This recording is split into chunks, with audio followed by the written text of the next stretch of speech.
Hello and welcome to News Central Television with me, Blessings Mosugu. The top stories at this hour. Former Senate President David Mark resigns from the PDP, joins opposition coalition. Governor Francis Nwifuru cries foul over killing of 13 Ebonyi indigents in Anambra State. Jihadist fighters in Mali have launched coordinated attacks on an army post near Senegal border. We've got the details in a moment. Let's start off with politics in Nigeria, where the opposition coalition will formally adopt the African Democratic Congress, the ADC, as its political platform and unveil its interim leadership on Wednesday in Abuja. Now, former Nigerian Senate President David Mark and ex-Osun State Governor Ralph Aregbesola have been appointed interim chairman and secretary, respectively, of the African Democratic Congress, the ADC. The appointments were confirmed following a high-level opposition meeting in Abuja on Tuesday night. A former sports minister, Bolaji Abdullahi, was also named interim national publicity secretary. The ADC has been adopted as the coalition platform by key opposition figures, including Atiku Abubakar, Peter Obi, and Nasir El-Rufai, to challenge President Bola Tinubu in the 2027 elections. Meanwhile, former Senate President Senator David Mark has officially resigned from the People's Democratic Party, the PDP, citing deepening internal divisions and unresolved leadership crisis within the party. In a letter dated June 27 and addressed to the PDP chairman and his Otupo ward, Benue State, Mark lamented that the PDP party had become a shadow of its former self, subject to public ridicule. He recalled his long-standing loyalty to the PDP, even remaining committed after the party's 2015 election loss. However, recent irreconcilable differences forced his decision to leave. Now, after consultations with family and political associates, Mark announced his intention to join the National Coalition of Political Opposition Movement, aiming to rescue Nigeria's democracy. This move follows his appointment as interim national chairman of the African Democratic Congress, the ADC, the opposition coalition platform preparing to challenge President Bola Tinubu in 2027. In the meantime, prominent leaders of the People's Democratic Party are raising alarm over what they describe as the deepening crisis within the party and the nation. Now, meeting in Abuja on Tuesday, the group decried internal instability caused by poor leadership, disregard for party's constitution, and interference from the ruling All Progressives Congress. Describing Nigeria as a nation in distress, leaders of the PDP say the time has come for genuine patriots to forge a new path toward national salvation. The leaders also accused the APC-led federal government of economic mismanagement, worsening insecurity, and a steady erosion of democratic values. In response, they resolved to support a coalition of like-minded political actors committed to unity, accountability, and credible elections in 2027. And now the Independent National Electoral Commission has said that it will issue a supplementary regulation to clarify the review process for election results under Section 65 of the Electoral Act 2022. The Commission stated that its interview became necessary due to growing concerns over conflicting interpretation of the provision. INEC Chairman Professor Mahmood Yakubu disclosed this on Tuesday during the second quarterly consultative meeting with resident electoral commissioners, RECs, at the Commission's headquarters in Abuja. Now, this move comes as the Commission prepares to conduct 5 major elections within the next year.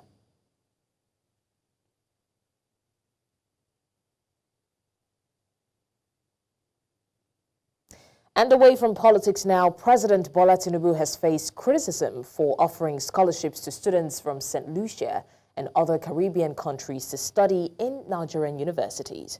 The president announced that the scholarships program for students from the Organization of Eastern Caribbean States, OECs, to study in Nigeria universities will commence in the next academic year.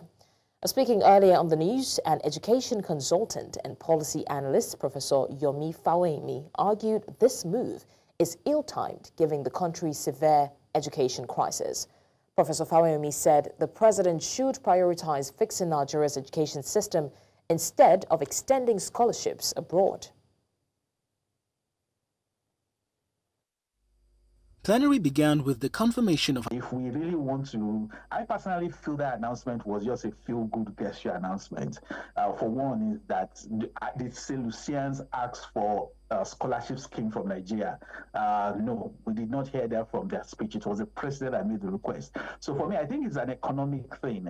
200,000 people. And remember, St. Lucia has, I think, 4 universities. Some records show 3, some records show 4. So they are not... They have enough.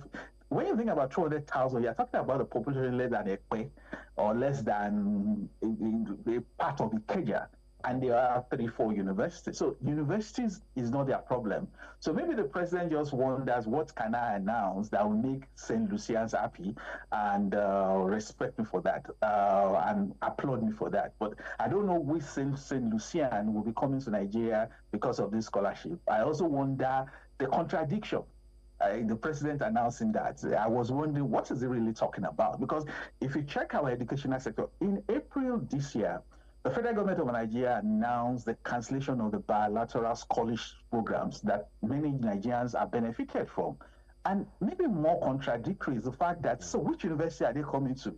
Just a couple of days back, or today or yesterday, the ASU gave a warning that they could go on strike. Is that where you're giving scholarship to? Universities are cash grab. And perhaps maybe the most annoying of the contradiction, if I'll talk about the 3 contradictions I say in the announcement, is that public primary schools in Federal Capital Territory have been on strike for over 3 months. That's where the president lives. That's where the Minister for Education lives. That's where the Minister of Health lives. That's where the Chief Justice of Nigeria lives. That's where the Senate President, the House of Reps Speaker live. They have been on strike for almost a month over money. You didn't solve the problem in Abuja. You're going to announce scholarship for St. Lucia's residents. It looks pretty ridiculous. And what's all of this about? Now, the Senate on Tuesday confirmed 2 nominees for the Nigerian Law Reform Commission following the presentation of a committee report, even as 1 nominee declined her appointment. It also debated and passed for second reading a bill seeking the establishment of a Federal University of Technology in Odukbani, Cross River State. News Central's Sagir Ibrahim reports. Plenary began with the confirmation of appointments into the Nigerian Law Reform Commission, where 2 out of 3 nominees scaled the Senate approval. The committee, after the screening exercise, deliberated on the nominees' suitability for appointment as chairman and full-time commissioner of the Nigerian Law Reform Commission, and hereby makes the following observations and findings. That the appointments of the nominees satisfy the requirements of Section 2, subsection 1 and 2 of the Nigerian Law Reform Commission Act 2022 and the Senate Standing Orders of 2023. President of the Senate, Godswill Akpabio, praised the work of the Judiciary Committee and confirmed the appointment as recommended. Will the Senate confirm the nomination of Professor Dakas C.J. Dakas, Senior Advocate of Nigeria, representing North Central, for appointment as Chairman of the Nigerian Law Reform Commission? Will the Senate confirm the nomination of Dr. Uchenna Eugene Okulucha, representing South-South, for appointment as Commissioner of the Nigerian Law Reform Commission? Those in favor say aye. Those against say nay. The ayes have it. Next up is the bill seeking to amend the Federal Universities of Technology Act to create a new institution in Odukbani, Cross River State. This Federal University of Technology in Odukbani will not only bridge the educational gap in our region, but also serve as a vital incubator for innovation, particularly in emerging sectors like fintech, which is one of the fastest growing industries in Nigeria today. Technology is the most veritable tool that can be deployed to leapfrog our economic development. To provide for the establishment of the Federal University of Technology Odukbani in Cross River State and for other related matters, 2025. The bill was then referred to the Committee on Tertiary Education for further legislative action. Meanwhile, The Senate also postponed the Northwest Zonal public hearing on the review of the 1999 Constitution, scheduled for July 5th in Kano State.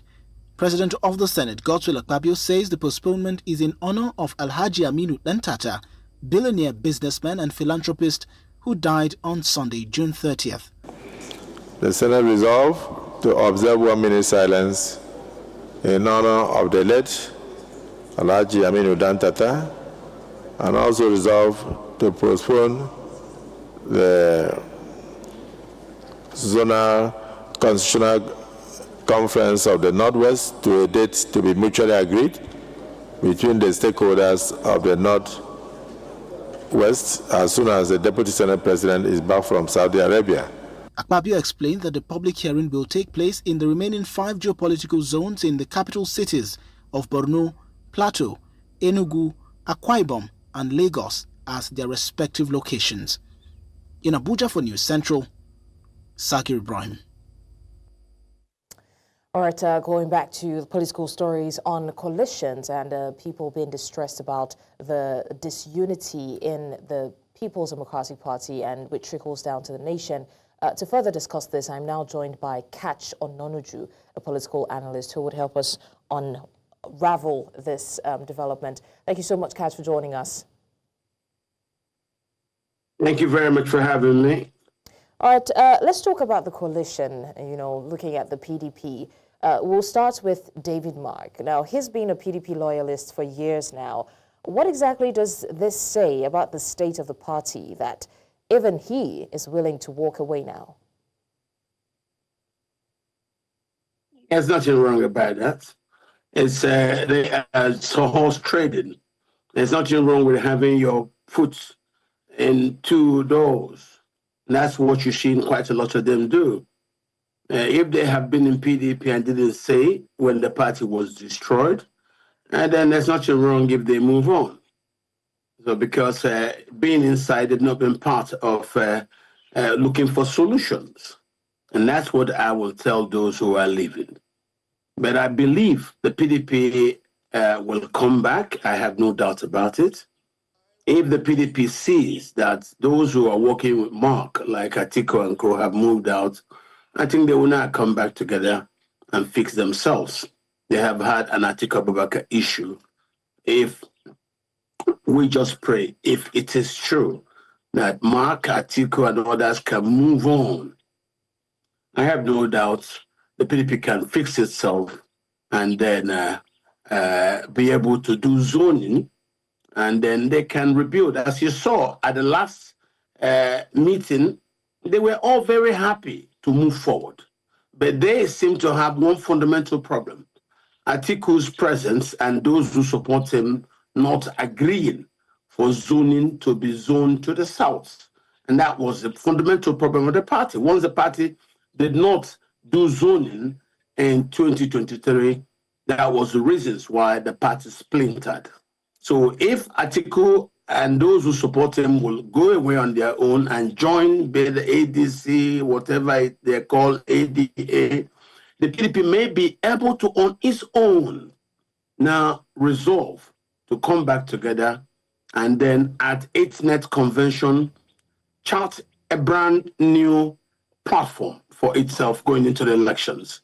They have governors still who are with them. Never mind that a lot of them are very frightened of the capturing mode of the INEC and the forces of coalition, who, as you've seen what happened in a lot of other states, and the fears brought about by those capturing strategies, you've now seen that manifest in Akwa Ibom, manifest in Delta State, manifesting in quite a lot of states due to fear that if you're not with, them, you will lose your state. So that's why we need electoral reforms, you see. But so back to the PDP, PDP will get stronger. I have no doubt about it going into its next convention.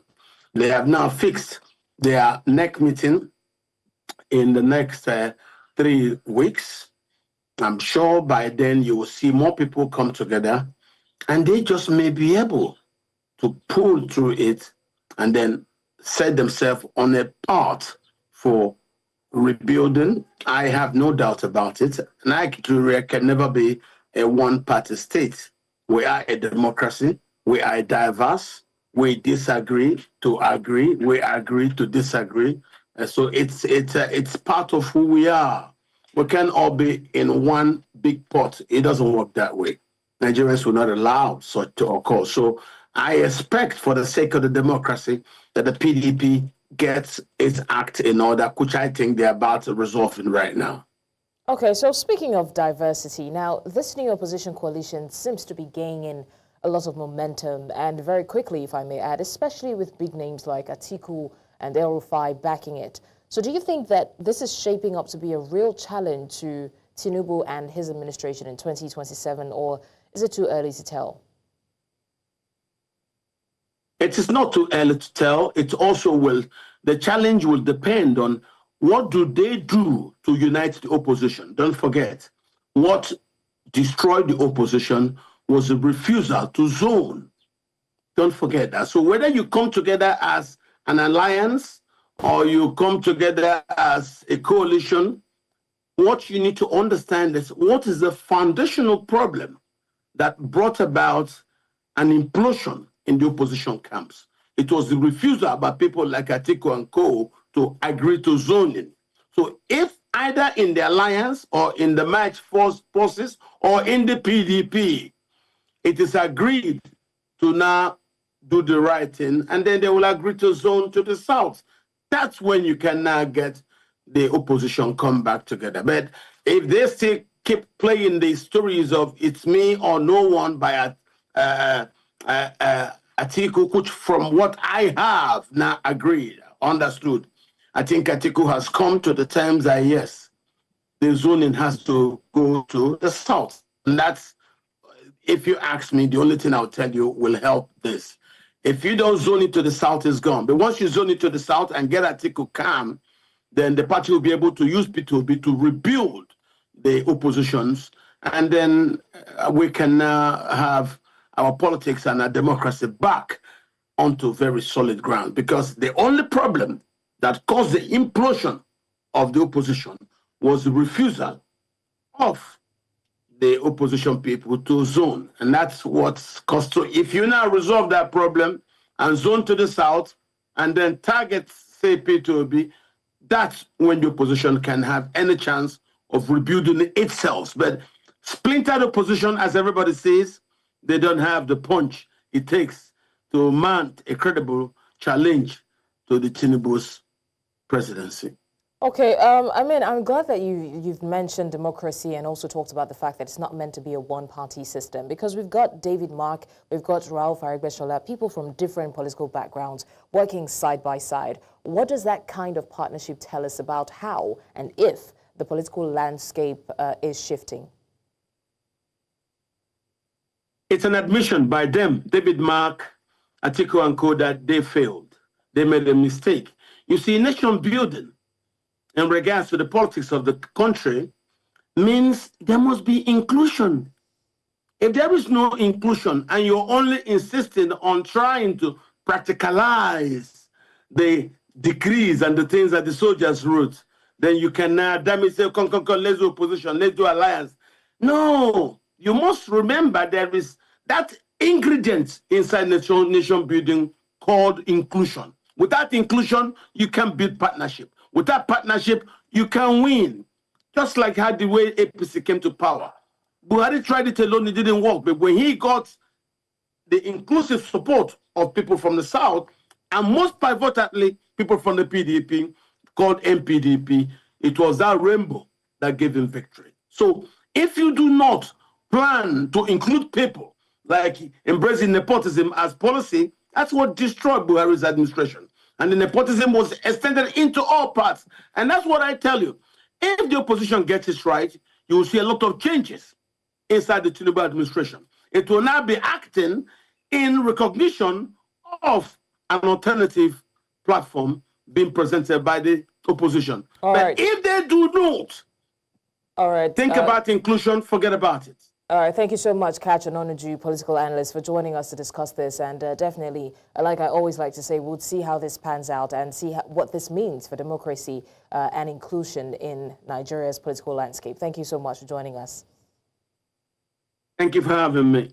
You're still live with us on the news. It's time now to go on our first break. And when we come back, Ogoni youths of Rivers State protest alleged killings by suspected herders. We'll bring you the details of this story and more right after the break. Join us again.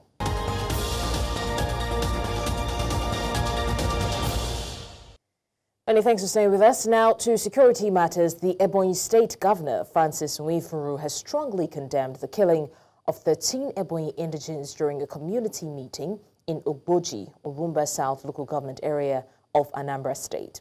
Now, the attack occurred on Monday as they gathered for their monthly town union meeting. Governor Nwifuru described the incident as a shocking and senseless act of violence, calling it an affront to humanity and peace. He has urged calm among the affected families and communities while calling for a swift, thorough investigation. The governor has reached out to Anambra State Governor Chukwuma Soludo, expressing confidence that security agencies will bring the perpetrators to justice. He warned that failure to do so could strain relations between Ebonyi and Anambra State and vowed to protect Ebonyi people at home and in the diaspora.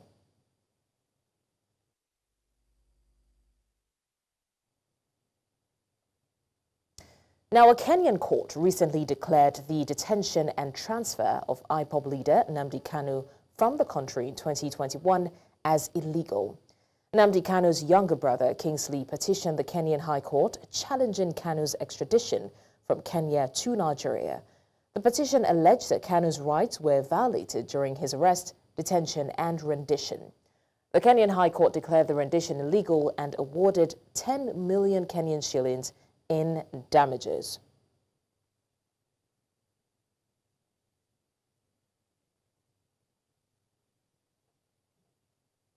Now to insecurity. 3 suspected cattle rustlers have been arrested and paraded in Umuahia. The security advisor to Governor Alex Oti McDonald Uba during the parade said the joint security team acted on an intelligence on the planned rustling and thereby prevented what would have been a huge security issue. Also, the leader of the northern community in the Southeast Zone, who is also resident in Abia State, Danladi Taro, said the arrest was made possible because of the collaboration between the farmers, herders, and security agencies in the state. So these rustlers were caught in our here.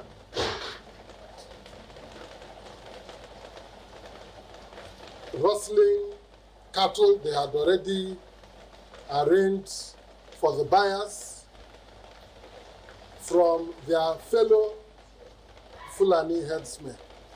Part of their action would have meant disaster for the citizens of that Ohia community, if not for the swift action of Operation Crush. I want to live in peace. I want to live in peace with the host community. Without seeing these people yesterday or anything, you know, the Ohia community would have been in a mess. So I thank God for this thing. I was with the people that arrested. Elsewhere, youths from Ogoni communities in River State stormed Port Harcourt, the state capital, in protest against alleged attacks and killings by suspected herdsmen. The demonstrators, under the banner of the South-South Youth Initiative, marched through major streets and converged on the River State Police Command headquarters as they presented a formal petition calling for decisive security measures. The convener, Xavier Oscar, expresses deep concern over perceived inaction of law enforcement agencies in addressing the alleged killings. I want to express my displeasure. One of my displeasure is, yesterday, we received a call on Sunday that because of the signal of this protest, that the Commissioner of Police will want to talk to us or want to address us. We received that call from the OC or the 2YC SIB. The 2YC SIB. When we came to honor that invitation, what the OC SIB informed us was that we should go home and dialogue with our killers. What the SIB, OC SIB, inform us is that you go home and go for dialogue. That he has been calling the headsman, the chairman of the Fulani headsmen, and that they have not been able to get him, and that we should not go ahead and do any protest. Good afternoon, great Ogoni people. My name is Al-Hassan Kawe. I'm a Deputy Commissioner of Police. Personally, the Commissioner of Police is supposed to have been here to address you people, but just as the OCS ID told you yesterday, not that he wasn't ready to talk to you, but because of other important commitment as yours. So that was why even today he's somewhere along Igirita Road attending to some other important matters.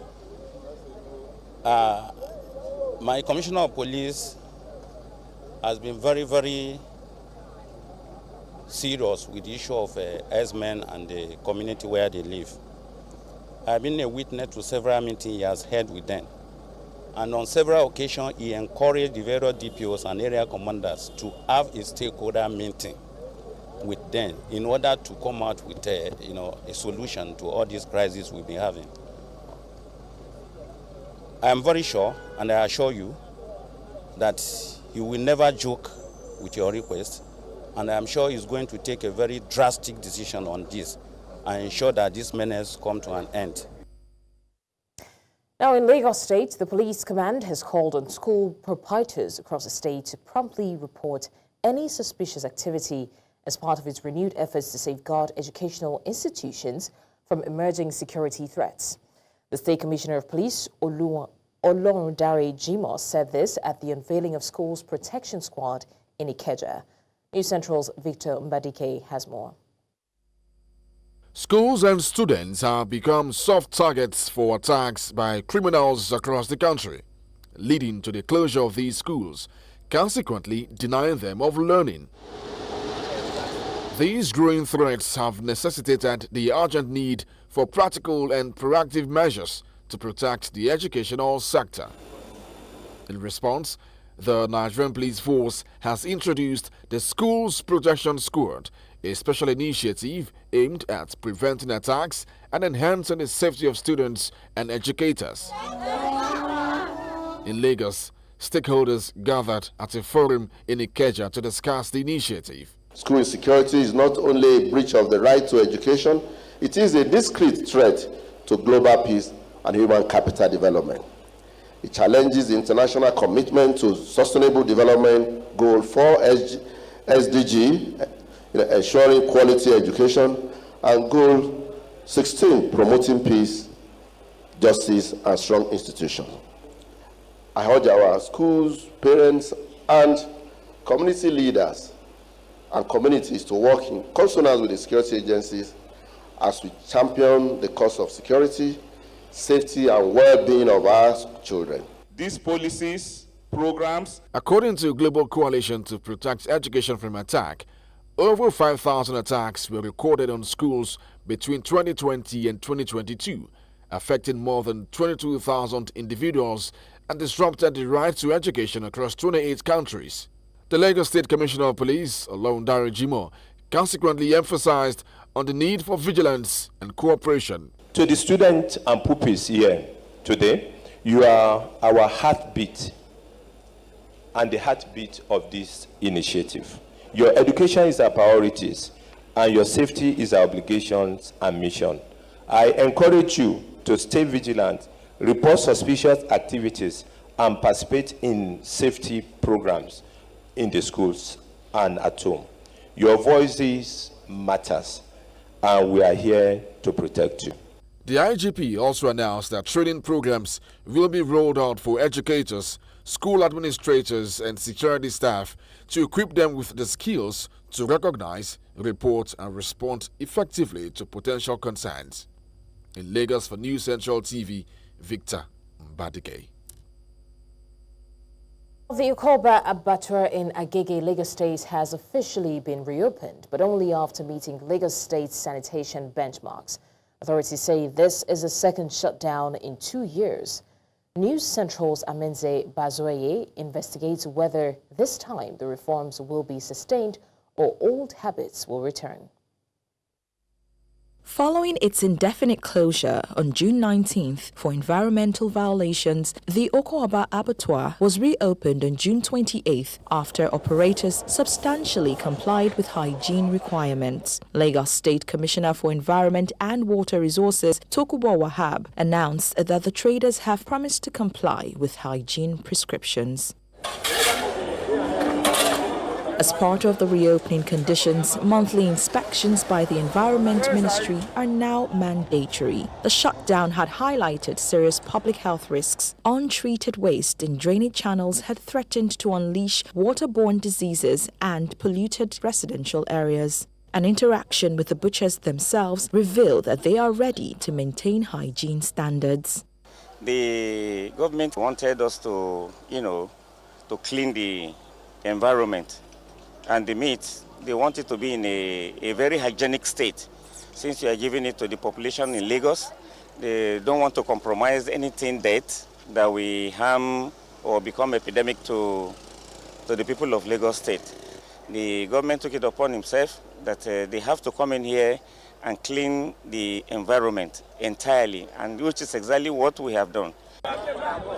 During its closure, meat prices immediately shot up by 20 to 30% in other markets as vendors scrambled to fill the supply gap. Butchers, loaders, and stall workers also felt the pinch, jobless during the one-week closure.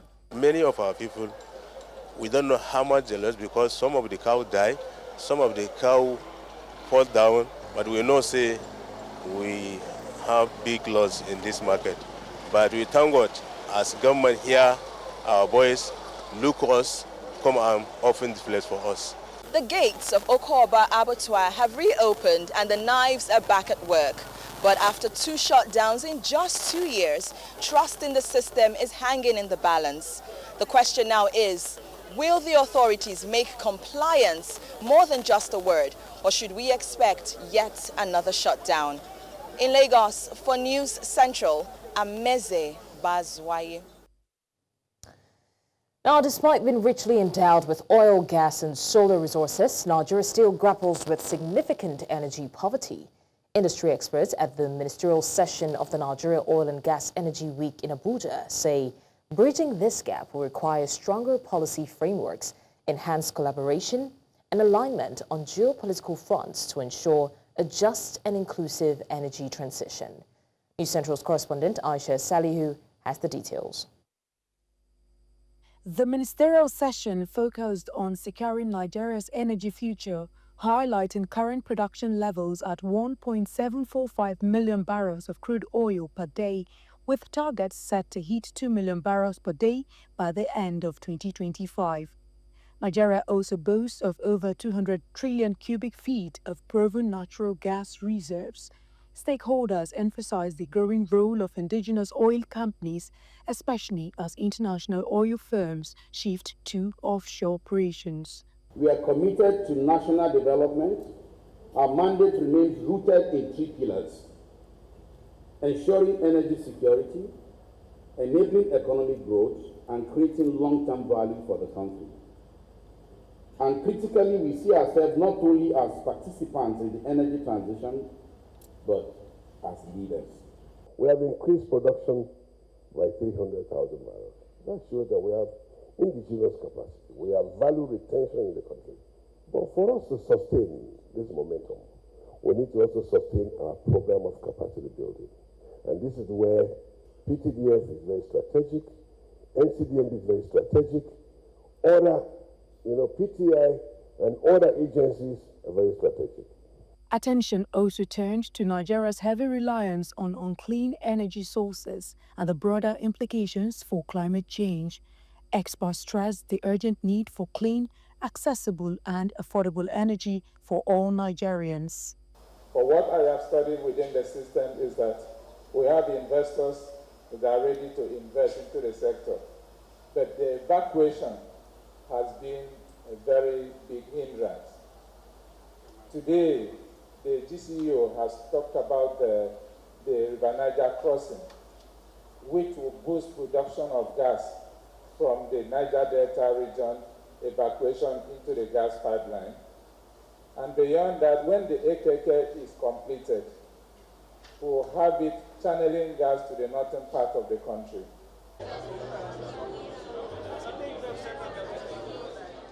As the oil and gas industry leaders take the charge on repositioning Nigeria's place in the energy sector to be at par with global standards while meeting local and regional needs, there are calls on the service industry to return to the country where there is a conducive business environment for a healthy competition with opportunities to foster better collaboration and bridge the energy gaps.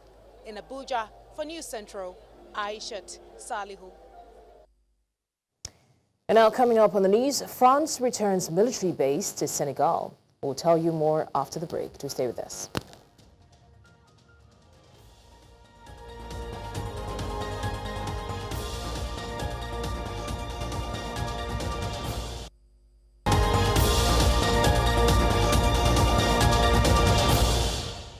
Once again, thank you so much for staying with us. Now, jihadist fighters have launched coordinated attacks on Malian army positions across western Mali, including one near the border with Senegal. A communications officer for the Malian armed forces confirmed the assaults, calling them part of a new wave of violence in the region. The attacks come as instability deepens in the junta-led country, which has seen a surge in militant activity following the withdrawal of international forces and growing isolation from Western partners. Mali, along with its Sahel neighbors, continues to struggle against jihadist groups linked to al-Qaeda and ISIS. The latest violence also raises concerns for regional spillover, particularly for Senegal, which has so far remained largely untouched by the Sahel conflict. L'ennemi a subi d'importantes pertes partout où ils se sont attaqués aux forces de défense et de sécurité. Le bilan provisoire fait état de plus de 80 terroristes neutralisés avec la récupération de véritables arsenals de guerre. France has handed over to Senegal a military base used by its army as part of a broader withdrawal of French troops from the West African country. Senegal's President Bassirou Diomaye Faye announced late last year that former colonial power France would have to close its military bases in Senegal by 2025, a process that began in March with the first handovers to Senegalese authorities. The French embassy in Senegal, in a statement, confirmed on Tuesday that the country returned a military communications center located in Rufai near Dakar. We go on another short break, and when we come back, we've got more stories. Do stay with us. Thanks for staying with us. Now to World Wrap, the U.S. Agency for International Development will on Tuesday officially stop implementing foreign aid. This was disclosed by U.S. Secretary of State Marco Rubio, adding that America's assistance in the future will be targeted and limited. In a statement marking the transfer of U.S. aid to the State Department as part of President Donald Trump's unprecedented push to shrink the federal government, Rubio said the U.S. was abandoning what he called a charity-based model and will focus on empowering countries to grow sustainably. In a farewell to remaining staff on Monday, former Presidents George W. Bush and Barack Obama, as well as U2 frontman Bono, saluted their work and said it was still needed. Now, Singapore's Prime Minister Lawrence Wong paid a one-day official visit to Cambodia on Wednesday, aiming to strengthen bilateral ties between the two Southeast Asian nations. Upon his arrival in Phnom Penh, Wong held talks with Cambodian Prime Minister Hun Manet and met with former leader Hun Sen, a significant figure in Cambodian politics. He was also scheduled to be granted a royal audience with King Norodom Sihamoni. The visit underscores the commitment of both countries to deepen long-standing relations and expand mutually beneficial cooperation. Cambodia's foreign ministry described the trip as an important step in reinforcing economic, political, and regional collaboration. Wong's engagements reflect growing efforts by Singapore to enhance its presence and partnerships across the ASEAN region.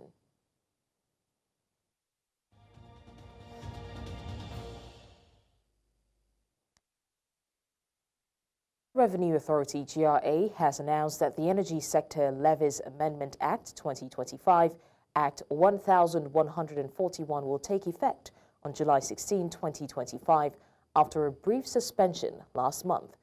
This decision follows consultations with the Ministries of Finance and Energy to monitor global market trends and maintain stable fuel prices. The GRA, in a statement signed by Acting Commissioner General Anthony Akwasi Sarpong, urged all stakeholders, including importers, fuel distributors, and customs agents, to comply with the new law. The Integrated Customs Management System, ICUMS, has been updated to incorporate the revised levy. The GRA described the levy as vital for sustaining Ghana's energy sector and supporting economic development, appealing for continued cooperation from industry and the public.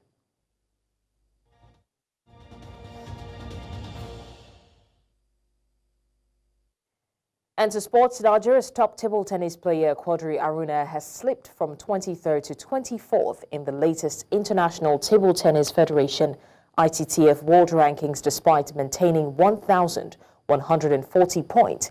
His ranking is supported by strong performances at the 2025 African Cup in Tunis, where he finished second, and a semi-final run at the WTT Star Contender in Doha. Meanwhile, Fatima Bello rose 4 spots to 92nd in the women's rankings with 230 points, marking a major milestone in her career.